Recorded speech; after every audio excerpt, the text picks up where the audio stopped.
சற்று முன் கிடைக்கப்பெற்ற மிக மிக முக்கியமான செய்தி ஒன்று வெளியாகியிருக்கு. திடீரென்று சட்டசபையில் எழுந்து கத்திய உதயநிதி போலீஸ் குவிப்பு. தமிழகத்தில் சட்டம் ஒழுங்கு மிகவும் பாதிப்படைஞ்சிருக்கு. கொலை, கொள்ளை, பாலியல் வன்கொடுமை உள்ளிட்ட பல்வேறு சம்பவங்கள் அரங்கேறி வருது. திமுக ஆட்சியில் இருந்த சட்டம் ஒழுங்கு பாதிப்பு தாவேக ஆட்சியிலையும் தொடர்கிறது.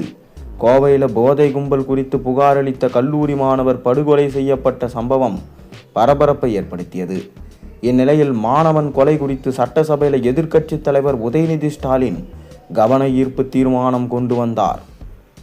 கோவை கல்லூரி மாணவர் போதை கும்பலால் கொலை செய்த சம்பவம் குறித்து சட்டசபையில் எதிர்க்கட்சித் தலைவர் உதயநிதி ஸ்டாலின் கவன ஈர்ப்பு தினம் கொண்டு வந்தார்.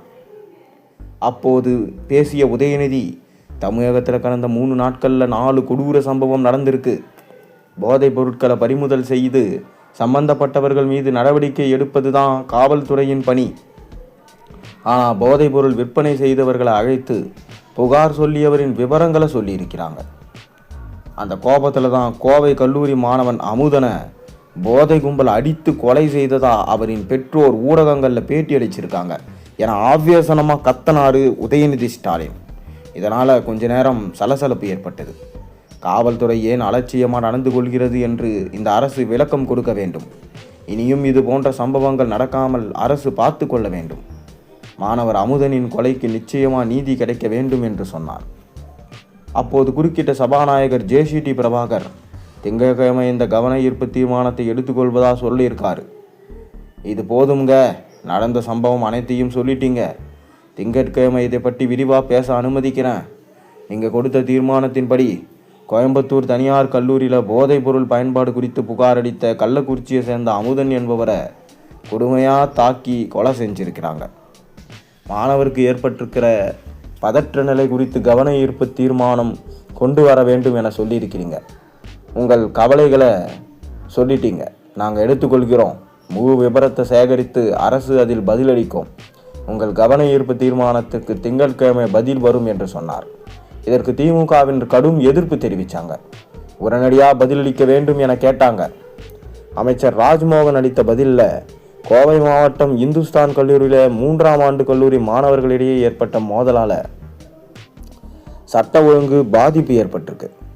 இந்த சம்பவத்தை பொறுத்தவரை மாணவருக்கு மற்ற மாணவர்களோட ஏற்கனவே இருந்த மோதல் காரணமா என அவர் பேசி கொண்டிருக்கும் போது திமுக எம்எல்ஏக்கள் அமளியில் ஈடுபட்டாங்க. இதனால் போலீஸ் குவிக்கப்பட்டு சட்டசபையில் பரபரப்பு ஏற்பட்டது. மேலும் நாடாளுமன்ற மக்களவை தொகுதி மறைவரையை தொடர்பாக சட்டமன்றத்தில் முதல்வர் விஜய் தனி தீர்மானம் கொண்டு வந்தார். இந்நிலையில் இது தொடர்பாக எதிர்க்கட்சி தலைவர் உதயநிதி ஸ்டாலின், தொகுதி மறுவரையறை என்ற பெயரில் எக்காரணம் கொண்டும் நம்முடைய தமிழ்நாடு பாதிக்கப்படக்கூடாது என்பதுதான் எங்களுடைய உறுதியான நிலைப்பாடு.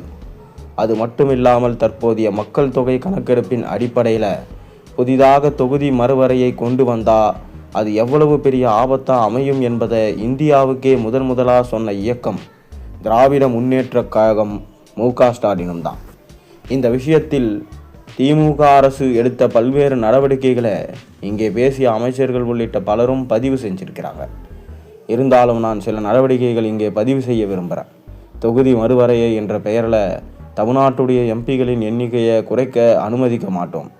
தமிழ்நாட்டுக்கு தற்போதுள்ள பிரதிநிதித்துவம் குறையக்கூடாது என்று சட்டமன்றத்தில் 2024ஆம் ஆண்டு பிப்ரவரி மாதமே தீர்மானத்தை நிறைவேற்றியவர் முதலமைச்சர் மு.க. ஸ்டாலின். பிறகு சென்ற ஆண்டு பிப்ரவரி 2ஆம் தேதி இது தொடர்பாக ஒரு அமைச்சரவை கூட்டத்தையும் முதலமைச்சர் மு.க. ஸ்டாலின் நடத்தினார்.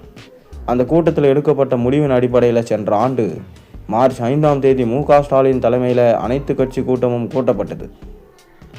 அந்த கூட்டத்தில் இங்கே இருக்கக்கூடிய நீர்வளத்துறை அமைச்சர் ஆனந்த் அவருடைய இயக்கத்தின் சார்பாக கலந்து கொண்டு அவருடைய கருத்துக்களை அங்கே பதிவு செஞ்சிருந்தார்.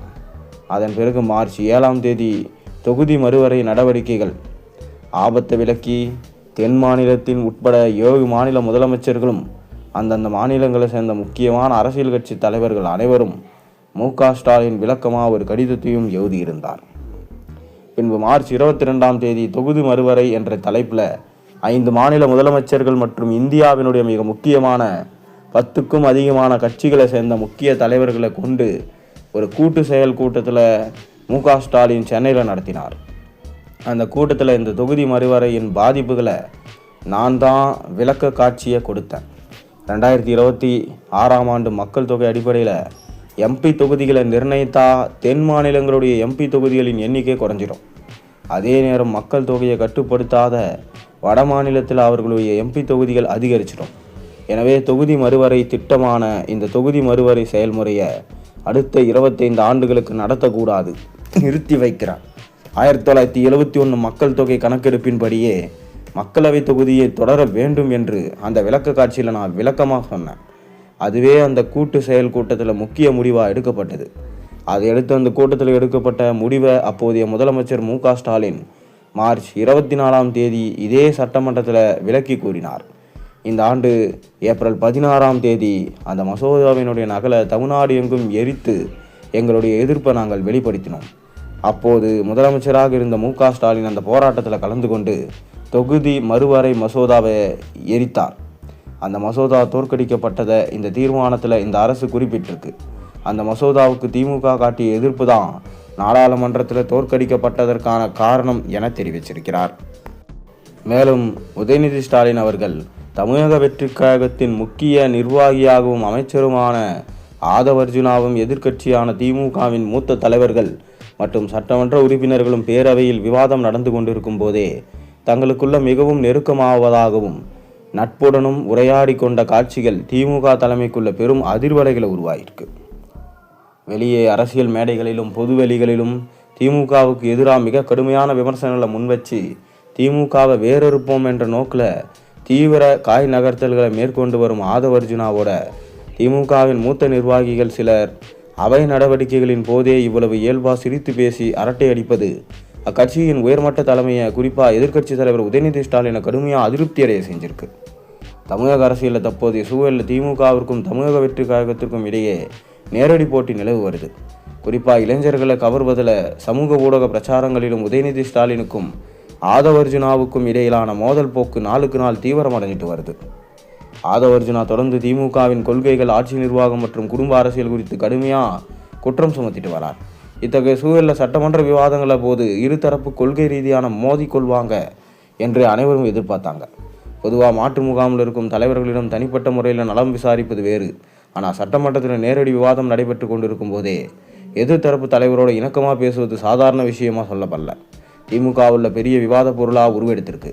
அதிலும் உறவு சொல்லி பேசுவதெல்லாம் உதயநிதி காதுக்கு சென்று அவரை ரொம்பவே கோபமடைய செஞ்சிருக்கு. சட்டமன்றத்தில் காரசாரமான விவாதங்கள் ஒரு பக்கம் சென்று கொண்டிருக்கும் போதே அவ்வப்போது திமுகவின் மூத்த தலைவர்கள் சிலர் ஆதவர்ஜுனா இருக்கும் பக்கம் திரும்பி சிரித்த முகத்தோட நீண்ட நேரம் பேசி கொண்டிருப்பது எதிர்க்கட்சி தலைவரும் திமுக இளைஞரணி செயலாளருமான உதயநிதி ஸ்டாலின் கவனத்திற்கு தற்போது சென்றிருக்கு.